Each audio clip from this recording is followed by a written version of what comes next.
Do you like breasts? Panties? Embarrassing situations involving women's lingerie?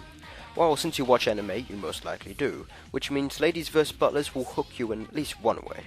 Ladies vs. Butlers is a story about a boy named Hino Akiharu, who enrolls in a prestigious boarding school, which is a school built to train servants to be servants and masters to be masters.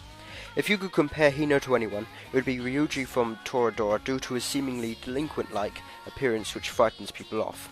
So after a rather long instance of I accidentally touch your breast but wait I'm not a pervert, oh god, stop trying to hit me, he is saved by his childhood friend Tomomi, who conveniently is also attending the school.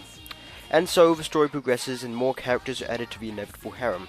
We have Sonia Iori Flameheart, Tomomi's rival, Daichi, who is Akiharu's roommate, and is also a girl posing as a male servant, Sanai, who is a very clumsy maid, Sayori, who is Sanai's strip-teasing sister, Aisei and her bodyguard Hadier, Mina, who is an 18-year-old artist stuck in the body of a primary school student, and Pina, who is an otaku from some nondescript Eastern European country.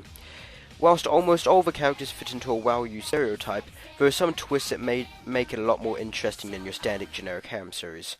For instance, Tomomi is actually masterminding all the unfortunate experience Hino is finding himself thrust into, and the principal, who is a raving otaku herself, teams up with Pina to try and make the school a much more perverted place than it already is.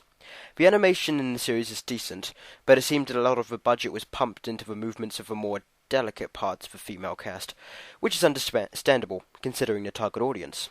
The music is decent but forgettable, the story is generic, but as mentioned before it has some interesting parts to it that make it worthwhile. So a rating? I'd say 6 perky nipples out of 10. Yes, I said perky nipples. The girls in this series either don't wear a bra or have a sheet of ice permanently wedged between their cleavages, because those things stick out in almost every scene.